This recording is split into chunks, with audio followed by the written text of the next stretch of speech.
Welcome to The Explainer. I am so incredibly excited to dive into today's topic with you, especially if you're a young learner tuning in right now.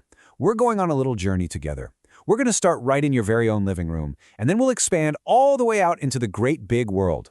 We're literally going to look at the foundation of our entire society and figure out exactly how it's built, layer by layer. Seriously, think about it for a second. Have you ever wondered how our entire society is actually built? Imagine society is just this giant, magnificent Lego structure.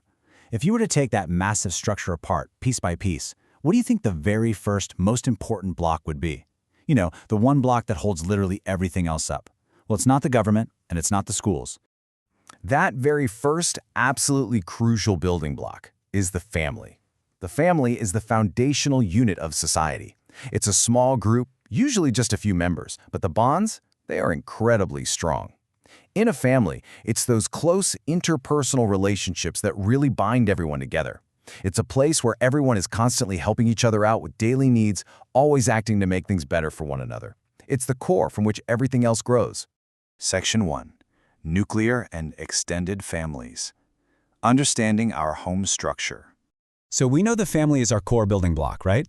But these blocks actually come in a few different shapes and sizes. First up, we have the nuclear family. A nuclear family is one that consists only of the mother, father, and children, all living together in the exact same residence. Take a quick second and think about your own family. Does your home look kind of like this?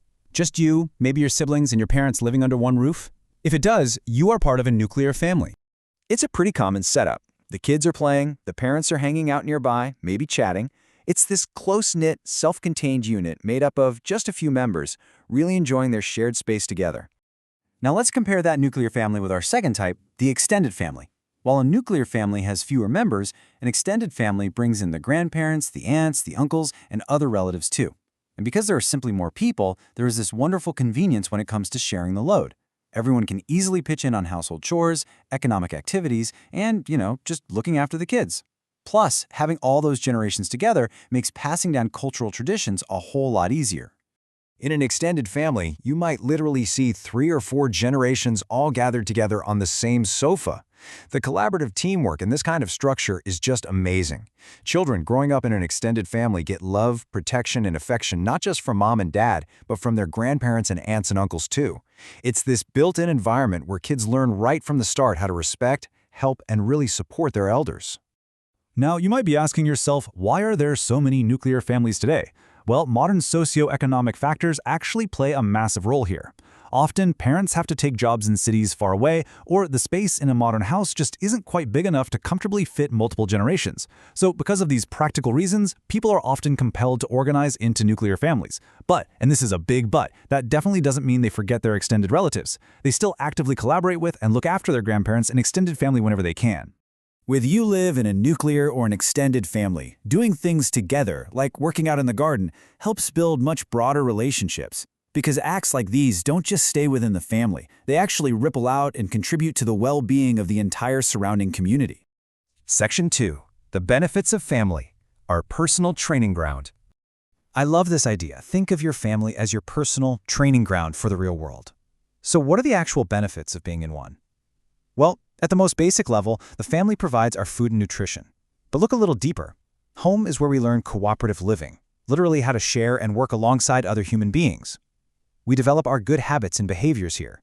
And crucially, by following the rules set by our parents at home, we get used to respecting broader laws and regulations out in the world. Plus, by watching our parents lead, we even start developing our very own leadership qualities.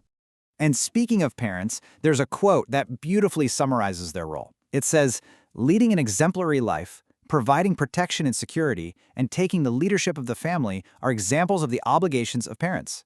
All those incredible benefits we literally just talked about, they're possible because parents step up and fulfill these essential responsibilities.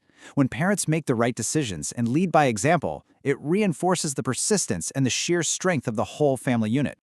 Section 3. Stepping into wider society, beyond the front door. Okay, so we've built this really strong foundation at home. Now let's step beyond the front door and see how these lessons apply to the wider society. Because society is really just a massive collection of family units, right? As we step outside, we interact with various community institutions. For instance, religious institutions contribute to spiritual development and observances. Village development associations provide common services and handle welfare activities. Sports clubs teach us discipline, how to handle winning and losing gracefully, and how to become leaders. Are you noticing a pattern here? Every single one of these community groups relies entirely on the discipline, cooperation, and leadership that we first started learning back in our family unit. Section 4. The Power of Morals. The Invisible Glue.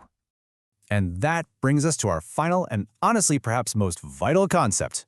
It's the invisible glue that ties everything together, from your living room sofa right up to those giant community organizations. I'm talking about morals. Morals are the set of good things accepted and followed by a society for a long period of time. Now, what's really fascinating about this is that morals are not legally enforceable laws. The police aren't going to arrest you for not having good morals. Instead, they operate as this invisible device that controls and operates the whole society. They are those essential good behaviors, like kindness, respect, and honesty, that we pick up from our parents.